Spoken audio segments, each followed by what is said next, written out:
자, 지금 정치권에서는 뭐 이명박의 기자회견과 뭐 등등의 여러 가지 파생되는 그런 느낌들인데, 일단은 가장 여지는 좀 그런 것 같아요. 노무현 대통령을 언급해서 뭐 어떤 정치 보복이라고 몰아가는 이명박의 그 발언들.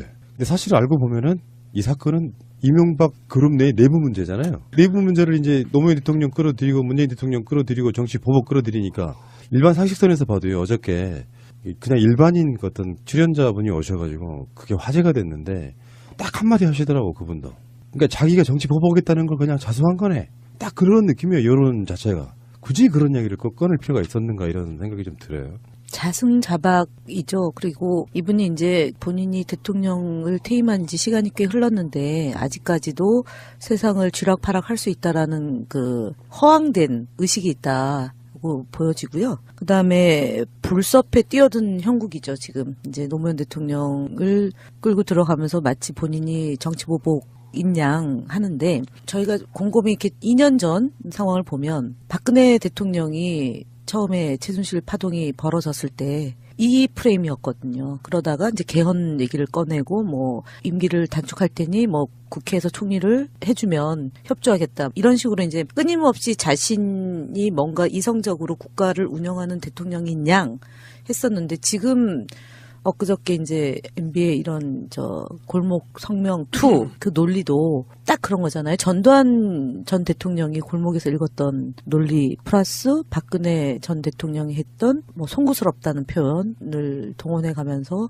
마치 이 범죄자들이 애국자인 양 그렇게 이제 했는데, 제가 볼 때는 여러 번 이제 그 새날에서도 방송을 하셨잖아요. 결국은 김희중 1부속실장이 한국일보와 인터뷰에서도 말했지만 전적인 책임은 MB한테 있고 지금이라도 늦지 않았으니 진실을 밝히고 국민들에게 사죄를 구하라가 그 제1부속실장이 고언을 한 거니까 그걸 하셔야죠. 그래야지. 지금 아무도 주변에 없잖아요. 뭐 전직 청와대 수석 한두 명 정도 하고 겨우겨우 할 수 없이 이제 종편에서 하는 거 하고, 그리고 자유한국당의 수석 대변인 그분도 생일 파티 갔던 분이니까 이제 그 정도 하고, 이제 한두 분의 국회의원이 측면에서 지원하는데, 사실은 박근혜 전 대통령 주변에 그 왜 태극기 들고 집회하는 이런 분들조차도 없는 거죠, MB 옆에는. 그렇죠. 네. 이명박한테는 없죠. 관상학적으로 보면은 굉장히 인폭이 없게 생겼어요.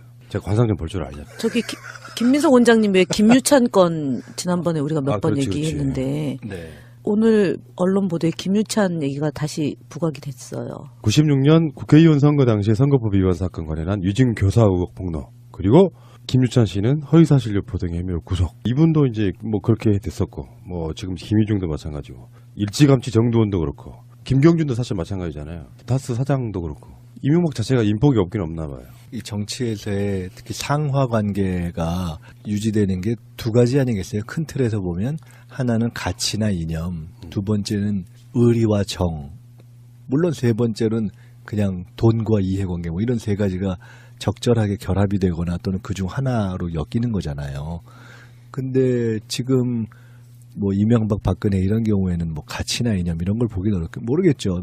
모르죠. 머릿속에서는 뭐 보수 뭐 이런 거 가치가 일시적으로 착각처럼 이렇게 있었을 수도 있어요. 근데 결국은 그런 것들이 다 없어지고 나서 보니 이 사람은 가치와 이념의 관계도 아니고 의리와 정의 관계도 아니고, 그러니까 완전히 아주 나쁜 의미에서의 회사 사장이 고용해서 사람들 부려먹고 쓸모없으면 버리는 이런 방식으로 다 돼서 같이 있던 사람들이 다 등을 돌리는 거 아니에요, 지금. 그러니까 정치보복은 무슨 정치보복이에요. 저게 자기가 못되게 한 사람들이 자기한테 칼끝을 돌리고 뭐 배신이라고 보기도 어려운 고발을 하고 뭐 이렇게 되는 거죠. 당연한 반응이죠. 어떻게 그런 보면. 거죠. 사람 관계에서. 인지상정인 거죠. 이야기 들어보니까 이명박 스타일이 그런 거래요. 그러니까 어떤 존재감이 좀 높은 정치인이라면 모를까, 자기 비서 정도의 느낌의 사람들은 네가 감히 나한테 해코지 할래?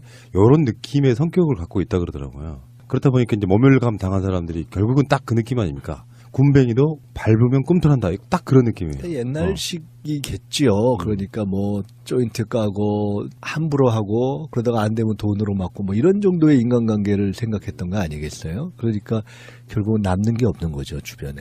내부에서 같이 일했던 사람들이 등을 돌리면서 복수라고 한다면 그 내부에 믿던 비서 출신들이 복수라는 거죠. 자기 주군한테. 요걸 왜 문재인 대통령의 복수를 이렇게 돌리냐는 거죠. 근데 지금 정치권 반응 그것 때문에 엄청 격앙돼 있더라고요. 특히 민주당은 뭐 양일에 걸쳐가지고 지금 어떤 반응이 격하게 나오고 있지 않습니까? 3일째죠. 사실은 최초 기자회견 한다라고 이제 엊그제 어제까지 이어지는 건데요. 사실 전 개인적으로 뭐 이제 5시 한 30분경 MB 기자회견을 보면서 이제 당의 논평을 준비할 때 노무현 대통령을 거론한 점에 대해서 제가 사실 거론을 안 했어요. 그러니까 이제 기자들이 왜 그랬냐 그래서 차마 그 입에서 그 얘기가 나오고 그럴 줄 몰랐다라는 분노, 진짜 분노인데 우리는 좀 다르다. 그래도 전직 대통령이고 한 번의 기회를 줘야 되는 거 아니냐 이제 이렇게 했는데 밤사이에 진짜 밤 잠을 꼴박 새가지고 이제 아침에 다시 그 노무현 대통령을 거론한 부분을 이제 언급을 했는데 그 뒤에 이제 조금 뒤에 청와대에서 더 강경하고 간결한 메시지가 나왔잖아요. 그리고 이제 여러 정치인들이 이제 그날은 목요일이어가지고 저희가 당에 이제 최고위원이 없고 어저께 최고위원이 열려서 이제 추대표 등 이제 의견을 냈는데 그러고 자유한국당의 반응이나 뭐 그 주변에서 이제 MB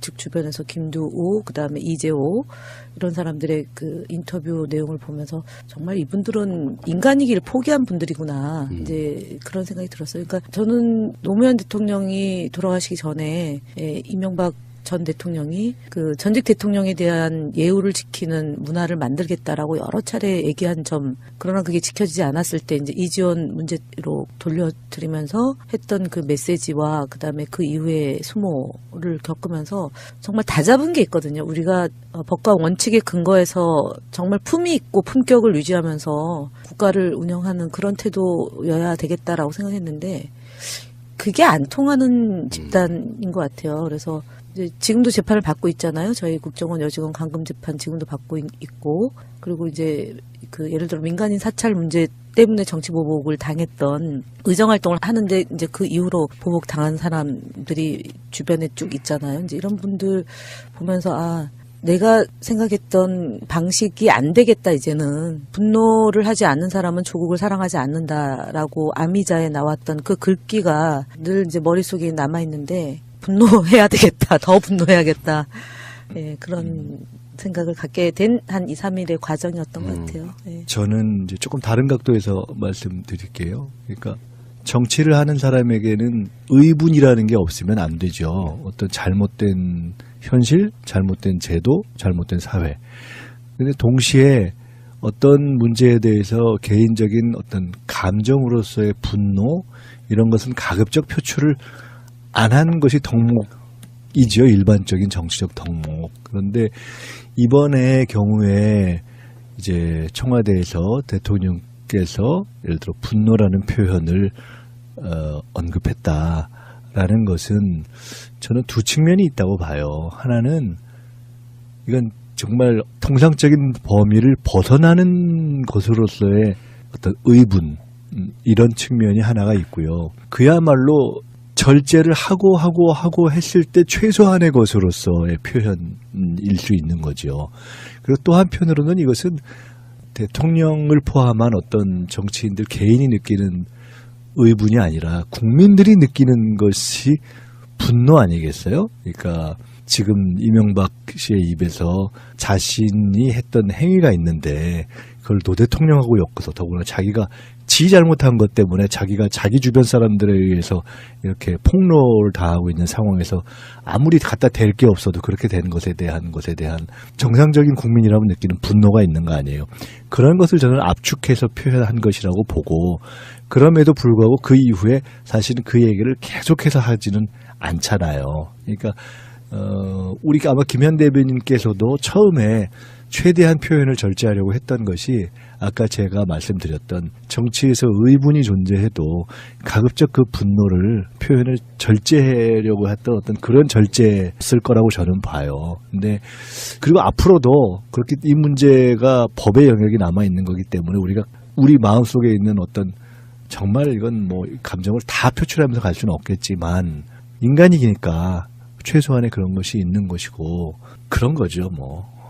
참 야비해요. 아. MB는 진짜 제가 기자회견 할 때 눈 밑에 뭘 또 넣고 나왔더라고요. 그래서 그 옛날 그 박근혜 전 대통령이 왜 그 세월호 할 때 그래요? 눈물 몇 방울 흘렸잖아요. 근데 MB 다시 한번 보세요. 눈 밑에 이렇게 뭐가 있어요. 근데 그게 흘러내리진 않았어요. 겁먹어서 하니까요. 아니 겁먹었다는 그건 뭐 표현 정도원 썼나? 전 의원이 떨더라라고 얘기하면서 그런 모습 처음이다라고 얘기를 했는데 이미 MB는 정신적으로 갔다고 멘붕이죠. 봐야죠. 멘붕. 저것은 왜냐하면 MB는 저번에도 제가 말씀드렸지만 사실은 젊은 시절부터 그 현대에서 이렇게 쭉 올라온 과정 그리고 정치권에 들어올 때 사실은 자신의 스토리 자체를 그러니까 상당 정도 이렇게 만들어지고 그 이후에 행한 행위들이나 이런 것들을 볼 때 어떤 의미에서 굉장히 멘탈이 강한 독한 사람이라고 봐야죠. 질긴.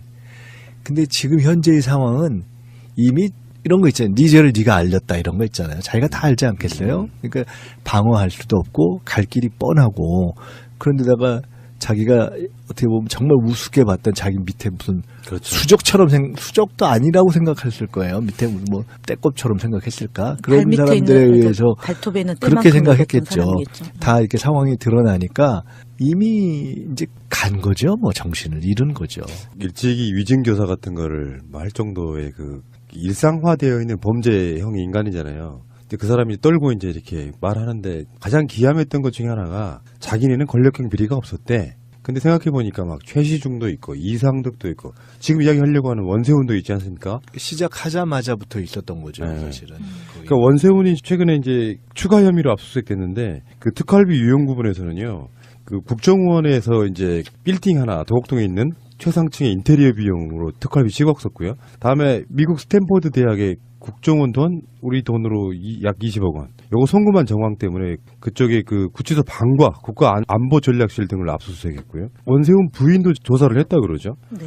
이런 게 있는데 그 당시에 4년 동안이나 국정원장 한 사람의 비리가 있는데도 우리는 권력형 비리가 없었다. 이상득은 어디 갔고 최시중은 어디 갔고 더 많아요. 국민을 대놓고 뻔뻔하게 거짓말하는 것일 수도 있고 제가 봤을 때는 자기네 잘못은 허물은 다 까마득하게 잊었을지도 몰라요. 아니, 이미, 그런 유형이야. 이미 멘탈 상태가 그러니까 이 통상적인 보통 정치인이라면 최소한 자기가 어떤 주장을 할 때 반론이 이렇게 나올 테니까 예를 들어 얘기할 때 나 100% 잘했어요 이렇게 얘기하지 않고 70%는 이렇고 30%는 이렇다 이렇게 얘기하는 게 정상일 거예요. 근데 이 경우에는 워낙 지금 멘탈이 붕괴돼서 그런 정상적인 어떤 공격과 방어의 논리라든가 이런 최소한의 교양을 상실한 거죠.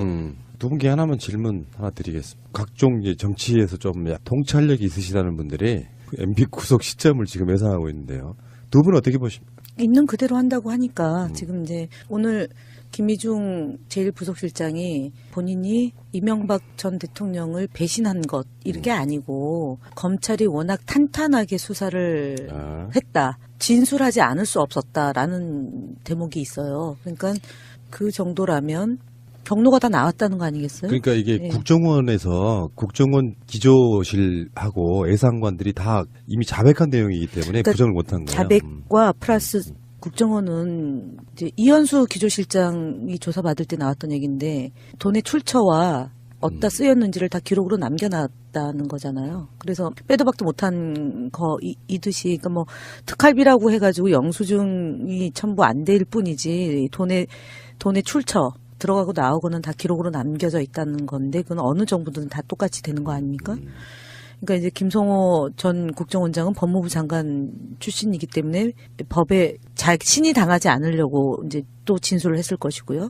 원세훈은 이제 근거가 남은 거고. 근데 지금 이제 이명박 전 대통령이 골목 그 성명 발표하는 형태의 내용에서 보면은 그게 죄가 아니다라는 거 아니에요. 그러니까 특활비를 받았다 안 받았다도 없는 거고요. 그다음에 특활비로 그 불법적으로 사용한 사람들이 애국자인 양 둔갑시킨 거 아니에요. 그렇죠. 예, 그러면 이건 결정적으로 검찰이 볼 때는 증거인멸 이전에 혐의 자체를 원천적으로 부정하고 부인한 거잖아요. 그리고 검찰의 현재 수사를 문제가 있는 것이냐 한 거잖아요. 그러니까 최악의 피의자 신분인 거죠. 박근혜 전 대통령보다도 더 박근혜 전 대통령 그래도 부분적으로 좀 이렇게 막판에 가서 부분적으로 시인했잖아요. 뭐 오랫동안 곁에 두고 있었던 사이여서 해가지고 그런데 이제 그 기자회견 내용만 보더라도 3분 조금 넘는 요 내용을 보면 검찰이 볼 때는 한 줄에 대한 각주가 한 수백 페이지가 나올 것 같아요. 그래서 그래서 올림픽이다 아니다 이걸 떠나서 결정적 증거들을 이미 확보했기 때문에 이명박 전 대통령이 입을 다무는 이유가 더 얘기했다가는 큰일 납니다라는 변호사의 조력이 있을 거라고 합니다. 아마도. 생각해요. 예, 아마도 곧 가겠죠. 뭐 포토라인 서겠죠. 그것이 언제냐고요? 빨리 말씀해 주세요. 저는 아주 현기증 나 죽겠어요, 아주. 열흘 보름 상관. 열흘. 네네. 우리 원장님은요? 저는 그런 거 잘 못 맞춥니다. 아, 그래도. 아니, 정말로. 저 그런 거 잘 못 맞추는 거 아시잖아요. 이렇게 돌아가는 어떤 상황들을 보면 물론 여러 가지 일정이 있겠지만 너무 급하게 돌아가고 요즘에는 이슈를 주고받는 게 굉장히 속도가 빨라졌잖아요. 옛날에 비해서. 집중적으로 조명을 받을 때 소환을 해야 검찰도 더 효과적이라고 봐서 이런 이슈가 있을 때 수사를 검찰이 하는 건 느낌이 아니고 저는 언론이 하고 있다고 보거든요.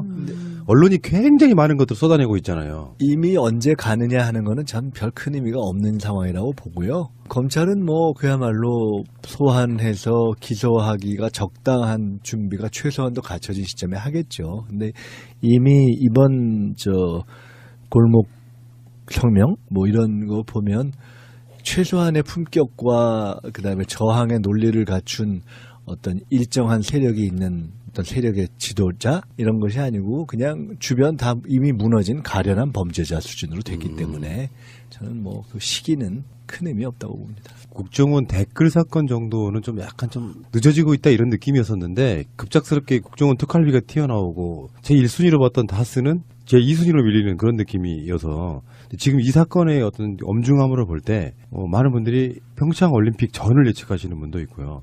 심한 경우는 이달 말까지 예상하시는 분도 있고 막 그렇습니다. 저번에 그런 말씀 드렸던 건 생각나는데요. 원래 이런 일은 한 군데 이렇게 시작되면 어디서 터질지 모른다고 제가 그런 말씀 비슷하게 드렸던 것 같은데 이미 이렇게 주변에서 터졌기 때문에 이러저런 관련 있는 것들이 이제는 어디서 이렇게 터질지 모르게 계속 나올 겁니다. 제가 볼 때는 김희중 부속실장이 가족들 뭐 자식 앞에 떳떳한 부모가 되겠다라고 얘기를 한 거는 사실 어제까지고요. 앞서 말씀드렸던 것처럼 검찰이 탄탄하게 수사를 하고 있어서 자기가 진술을 안 할 수 없었다라는 얘기에 주목합니다. 그렇기 때문에 곧 조만간.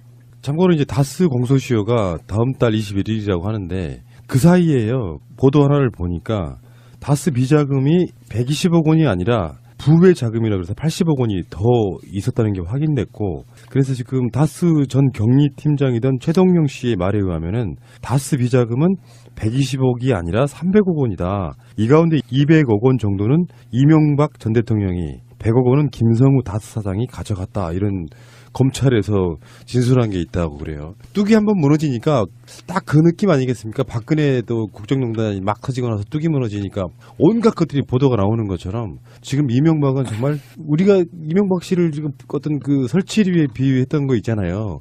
딱 도관에 든 쥐, 딱 그 느낌인 것 같아요.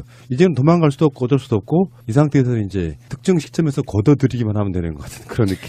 정두환 씨가 어저께 한 언론사 인터뷰에서 보면은 그런 얘기를 했어요. 그 대통령이 되기 전과 대통령이 되고 나서도 그렇고 대통령 그만두고 나서도 자금이 많이 필요했을 거다. 그래서 되게 궁금하더라고요.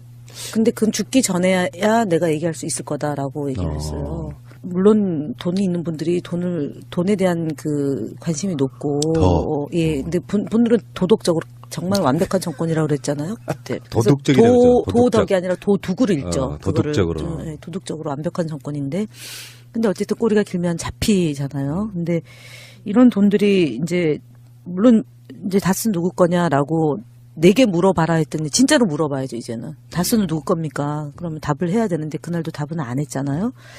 어쨌든 간에 정두원 전 의원이 인터뷰하는 내용을 뭐 어느 정도까지 완벽하게 신뢰를 할지 안 할지는 또 우리들의 판단의 몫이고 근거에 기반해야 되는 건데 그분 인터뷰하는 내용을 봐도 각주가 꽤 달리더라고요. 네. 한 줄의 각주가. 그래서 도대체 돈을 어디다가 썼을까? 근데 지금 여론추이라는 게 있어요.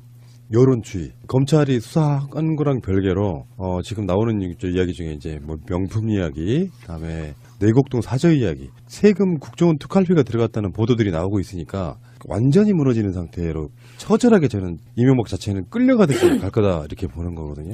그러니까 박근혜 전 대통령이 특활비를 가져다 쓴 게 MB 때 걸 보고 한 거라고 제가 네. 이제 박근혜 전 대통령 특활비로 범죄 혐의가 추가될 때 그렇게 이제 논평을 낸 적이 있는데 그건 아버지 때부터 했던. 아니 그거 그러니까 그 아니겠어요? 이전으로 이제 네. 가는 거죠. 그거는 이제 주머니 속에 든 내 돈이다라는 거잖아요. 중정을 만든 게 박정희잖아요. 그러니까 아버지가 이제 했던 일을 그대로 이제 한 거고, 그리고 MB는 그걸 옆에서 본 거고, 그 대통령이 돼서 또 한 거고, 박근혜는 MB도 했는데 나도 하는 거고. 이제 그러니까 이렇게 원래 된 원조가 거죠. 그러면은 저 이명박이 아니라 박정희였네요. 박정희죠. 네. 알겠습니다. 저는 그 생각이 나요. 이건 뭐 정치 보복이다 아니다 논란이 있지만 뭐 대변인님 너무나 잘 아실 만한 상황인데 대통령 장례식에서 째려보던 그 MB의 눈빛이 몇 년 후에 겁먹은 눈빛으로 바뀐 과정에 전 사필 규정 이런 말을 꼭 한번 하고 싶습니다. 네. 보복이 아니라 스스로 무너진 거죠. 사실은 알고 보면. 나중에 SNS에 그 두 개의 눈빛 대조가 상당히 돌아다니겠네요. 대통령이 골목에서 읽었던 논리 플러스 박근혜 전 대통령이 했던 뭐 송구스럽다는 표현을 동원해 가면서 마치 이 범죄자들이 애국자인 양 그렇게 이제 했는데, 제가 볼 때는 여러 번 이제 그 새날에서도 방송을 하셨잖아요. 결국 김희중 1 부속실장이 한국일보와 인터뷰에서도 말했지만 전적인 책임은 MB한테 있고 지금이라도 늦지 않았으니 진실을 밝히고 국민들에게 사죄를 구하라가 그 제1 부속실장이 고언을 한 거니까 그걸 하셔야죠. 그래야지 지금 아무도 주변에 없잖아요. 뭐 전직 청와대 수석 한두 명 정도 하고 겨우겨우 할 수 없이 이제 종편에서 하는 거 하고, 그리고 자유한국당의 수석 대변인 그분도 생일 파티 갔던 분이니까 이제 그 정도 하고 이제 한두 분의 국회의원이 측면에서 지원하는데, 사실은 박근혜 전 대통령 주변에 그 왜 태극기 들고 집회하는 이런 분들조차도 없는 거죠. MB 옆에는. 그렇죠. 네. 이명박한테는 없죠. 관상학적으로 보면은 굉장히 인폭이 없게 생겼어요. 제가 관상 좀 볼 줄 알죠. 저기 김민석 원장님 왜 김유찬 건 지난번에 우리가 몇 번 그렇지, 얘기했는데 네. 오늘 언론 보도에 김유찬 얘기가 다시 부각이 됐어요. 96년 국회의원 선거 당시의 선거법 위반 사건 관련한 유증 교사 의혹 폭로, 그리고 김유찬 씨는 허위사실 유포 등의 혐의로 구속. 이분도 이제 뭐 그렇게 됐었고, 뭐 지금 김희중도 마찬가지고, 일찌감치 정두원도 그렇고, 김경준도 사실 마찬가지잖아요. 다스 사장. 안 되면 돈으로 맞고 뭐 이런 정도의 인간관계를 생각했던 거 아니겠어요? 그러니까 결국은 남는 게 없는 거죠, 주변에. 내부에서 같이 일했던 사람들이 등을 돌리면서 복수라고 한다면 그 내부에 믿던 비서 출신들이 복수라는 거죠. 자기 주군한테. 요걸 왜 문재인 대통령의 복수를 이렇게 돌리냐는 거죠. 근데 지금 정치권 반응 그것 때문에 엄청 격앙돼 있더라고요.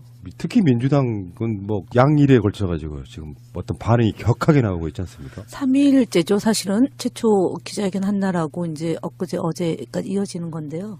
사실 전 개인적으로 뭐 이제 5시 한 30분경 MB 이제 기자회견을 보면서 이제 당의 논평을 준비할 때 노무현 대통령을 거론한 점에 대해서 제가 사실 거론을 안 했어요. 그러니까 이제 기자들이 왜 그랬냐 그래서 차마 그 입에서 그 얘기가 나오고 그럴 줄 몰랐다라는 분노, 진짜 분노인데 우리는 좀 다르다. 그래도 전직 대통령이고 한 번의 기회를 줘야 되는 거 아니냐 이제 이렇게 했는데 밤사이에 진짜 밤 잠을 꼴박 새가지고 이제 아침에 다시 그 노무현 대통령을 거론한 부분을 이제 언급을 했는데 그 뒤에 이제 조금 뒤에 청와대에서 더 강경하고 간결한 메시지가 나왔잖아요. 그리고 이제 여러 정치인들이 이제 그날은 목요일이어가지고 저희가 당에 이제 최고위원이 없고 어저께 최고위원이 열려서 이제 추대표 등 이제 의견을 냈는데, 그리고 자유한국당의 반응이나 뭐 그 주변에서 이제 MB 측 주변에서 김두우 그다음에 당도 그렇고 이명박 자체가 인폭이 없긴 없나 봐요. 이 정치에서의 특히 상하 관계가 유지되는 게 두 가지 아니겠어요? 큰 틀에서 보면 하나는 가치나 이념, 두 번째는 의리와 정, 물론 세 번째는 그냥 돈과 이해관계 뭐 이런 세 가지가 적절하게 결합이 되거나 또는 그중 하나로 엮이는 거잖아요. 근데 지금 뭐 이명박 박근혜 이런 경우에는 뭐 가치나 이념 이런 걸 보기 모르겠죠. 모르죠. 머릿속에서는 뭐 보수 뭐 이런 거 가치가 일시적으로 착각처럼 이렇게 있었을 수도 있어요. 근데 결국은 그런 것들이 다 없어지고 나서 보니 이 사람은 가치와 이념의 관계도 아니고 의리와 정의 관계도 아니고, 그러니까 완전히 아주 나쁜 의미에서의 회사 사장이 고용해서 사람들 부려먹고 쓸모없으면 버리는 이런 방식으로 다 돼서 같이 있던 사람들이 다 등을 돌리는 거 아니에요 지금. 그러니까 정치보복은 무슨 정치보복이에요. 저게 자기가 못되게 한 사람들이 자기한테 칼끝을 돌리고 뭐 배신이라고 보기도 어려운 고발을 하고 뭐 이렇게 되는 거죠. 당연한 반응이죠. 어떻게 그런 보면. 거죠. 사람 관계에서. 인지상정인 거죠. 이야기 들어보니까 이명박 스타일이 그런 거네요. 그러니까 어떤 존재감이 좀 높은 정치인이라면 모를까 자기 비서 정도의 느낌의 사람들은 네가 감히 나한테 해코지 할래? 이런 느낌의 성격을 갖고 있다 그러더라고요. 그렇다 보니까 이제 모멸감 당한 사람들이 결국은 딱 그 느낌 아닙니까? 군뱅이도 밟으면 꿈틀한다. 딱 그런 느낌이에요. 옛날식이겠지요. 그러니까 뭐 조인트 까고 함부로 하고 그러다가 자, 지금 정치권에서는 뭐 이명박의 기자회견과 뭐 등등의 여러 가지 파생되는 그런 느낌들인데 일단은 가장 여지는 좀 그런 것 같아요. 노무현 대통령을 언급해서 뭐 어떤 정치 보복이라고 몰아가는 이명박의 그 발언들. 근데 사실 알고 보면은 이 사건은 이명박 그룹 내 내부 문제잖아요. 내부 문제를 이제 노무현 대통령 끌어들이고 문재인 대통령 끌어들이고 정치 보복 끌어들이니까 일반 상식선에서 봐도요. 어저께 그냥 일반인 어떤 출연자분이 오셔가지고 그게 화제가 됐는데 딱 한마디 하시더라고 그분도. 그러니까 자기가 정치 보복했다는 걸 그냥 자수한 거네. 딱 그런 느낌이에요. 여론 자체가. 굳이 그런 이야기를 꼭 꺼낼 필요가 있었는가 이런 생각이 좀 들어요. 자승자박이죠. 그리고 이분이 이제 본인이 대통령을 퇴임한 지 시간이 꽤 흘렀는데 아직까지도 세상을 쥐락펴락할 수 있다라는 그 허황된 의식이 있다고 보여지고요. 그 다음에 불섭에 뛰어든 형국이죠. 지금 이제 노무현 대통령을 끌고 들어가면서 마치 본인이 정치보복 인양 하는데 저희가 곰곰이 이렇게 2년 전 상황을 보면 박근혜 대통령이 처음에 최순실 파동이 벌어졌을 때 이 프레임이었거든요. 그러다가 이제 개헌 얘기를 꺼내고 뭐 임기를 단축할 테니 뭐 국회에서 총리를 해주면 협조하겠다. 이런 식으로 이제 끊임없이 자신이 뭔가 이성적으로 국가를 운영하는 대통령인 양 했었는데 지금 엊그저께 이제 MB의 이런 골목 성명 2 그 논리도 딱 그런 거잖아요. 전두환 전 대통령, 이재호 이런 사람들의 그 인터뷰 내용을 보면서 정말 이분들은 인간이기를 포기한 분들이구나. 이제 그런 생각이 들었어요. 그러니까 저는 노무현 대통령이 돌아가시기 전에 이명박 전 대통령이 그 전직 대통령에 대한 예우를 지키는 문화를 만들겠다라고 여러 차례 얘기한 점, 그러나 그게 지켜지지 않았을 때 이제 이지원 문제로 돌려드리면서 했던 그 메시지와 그다음에 그 이후에 수모를 겪으면서 정말 다 잡은 게 있거든요. 우리가 법과 원칙에 근거해서 정말 품위 있고 품격을 유지하면서 국가를 운영하는 그런 태도여야 되겠다라고 생각했는데 그게 안 통하는 집단인 것 같아요. 그래서 이제 지금도 재판을 받고 있잖아요. 저희 국정원 여직원 감금 재판 지금도 받고 있고, 그리고 이제 그 예를 들어 민간인 사찰 문제 때문에 정치 보복을 당했던 의정 활동을 하는데 이제 그 이후로 보복 당한 사람들이 주변에 쭉 있잖아요. 이제 이런 분들 보면서 내가 생각했던 방식이 안 되겠다, 이제는. 분노를 하지 않는 사람은 조국을 사랑하지 않는다라고 아미자에 나왔던 그 글귀가 늘 이제 머릿속에 남아있는데, 분노해야 되겠다, 더 분노해야겠다. 예, 그런 생각을 갖게 된 한 2, 3일의 과정이었던 것 같아요. 예. 저는 이제 조금 다른 각도에서 말씀드릴게요. 그러니까 정치를 하는 사람에게는 의분이라는 게 없으면 안 되죠. 어떤 잘못된 현실, 잘못된 제도, 잘못된 사회. 근데 동시에